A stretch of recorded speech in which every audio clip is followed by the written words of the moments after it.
taste for adventure head for the open road. Zach Taylor and Caro Young preferred the open water.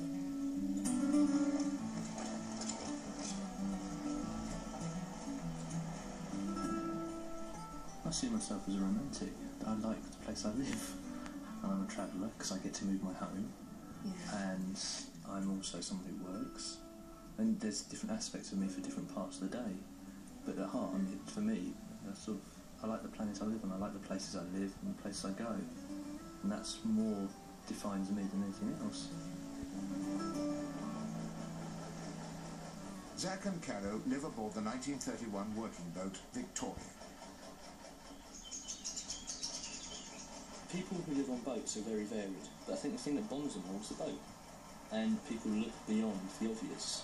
So people look at you and they don't just see your appearance, your clothing, they actually see the fact that you have a boat. And that gives you something beyond the sort of the mundane things that we actually sort of divide ourselves up by in normal life. But what is normal life for Zach and Caro? I work in an office. I'm a civil servant, and so it is quite a contrast with this kind of life. To go into work in my suit and put my glasses on and sit in front of the computer, you know. Look grown up. Look grown up. And obviously wash my feet. The colour of my feet is the result of wandering around in sandals and doing locks all day.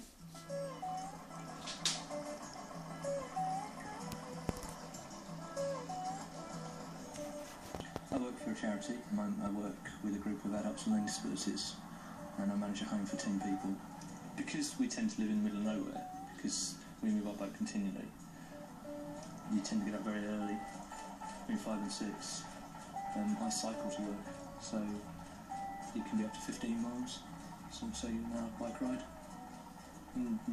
I've got to find some way of getting to work by public transport. So it means knowing a lot of bus timetables, I'm afraid. Despite the vagaries of public transport, they love the lifestyle. The thing I like most is watching smoke rings rise out of the chimney when it's the boat's running. I think that's beautiful, and it just makes me smile. It's fairly silly, but it's what makes me really, really happy. You see all nice duff and lots of smoke rings rising. For such a large boat, the living quarters are quite small, but there's plenty of space under the covers for 2 stowaways who live aboard. It's nice to have animals on boats, and a lot of people have got dogs, which go really well on boats, but these cats seem very happy. They've got the biggest garden you can have, and they've been bonded to us and the boat, not really a space. They get trees that suddenly appear that weren't there the day before, and they seem quite pleased with that. Or a bridge. Yeah, they're happy.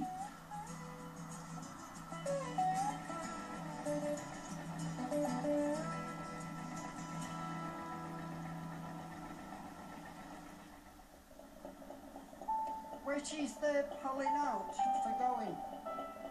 I forgot now. Just push it into gear.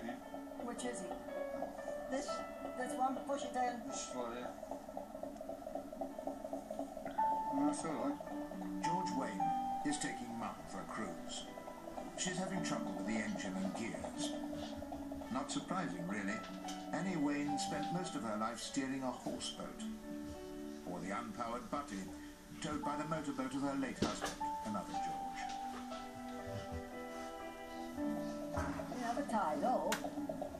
You haven't got time to tie up, because you have to keep going. And that. We used to have to go to Trafford Park in Manchester and empty there. And we'd go down Loo and we'd go and load flour for the pottery to the co-op. You didn't have your clothes off hardly because you kept going. Or I used to do what he did, emptying boats with a shovel, coal boats. And I've emptied 20 ton of chippings at Stafford Park, me and my husband. I didn't get paid for it, my husband did. I said it was our life, so we did it because we had to do it, else we wouldn't have got nothing, should we? George is one of 9 children raised by Annie, while she and her husband ship freight on the waterways. I think Alice was the only one I had on the canals. As my husband had gone and get fish and chips, and I had it on there, but I should have been in hospital. When I was 8 years old, I worked with my dad. When he was waiting for cargo, they used to send us to school there, like, they used to have a big tannoy. There used to be a big, like, basin where the boat was. But they shouted on the tannoy that you've got to go to Limehouse or Brentford, you know, wherever, like, they just fetch you out of school, so you'd probably be in for about an hour or something, you know. So that would be your schooling you had, really. We couldn't do nothing else, only take the children, you know, back on the canals because we got nothing coming in. You used to think as a kid you didn't have much, like, if you like, love and affection, but they used to think about you all the while, like, as I say, they give you what they could do, and I have great respect for them. It was a hard graft. It'd probably take you 4 or 5 days to go to Birmingham, and then you'd go back again, but you probably get a couple of quid for that. You had a great life, really, but just no money. I'd love to come back with them like we did years ago. Get the horses and get all the stuff back in on the canals again. I know that never happened. It was happy days. I wouldn't like to go back again and have the same. After a day at the tiller of her son's 1930s boat, England, Mum is still not convinced by these newfangled diesels. I'd rather have a horse boat than diesel. I'd rather have the comfort. When the horse is pulling me, you can have a cup of tea on the table. Like, I don't do the tea with this.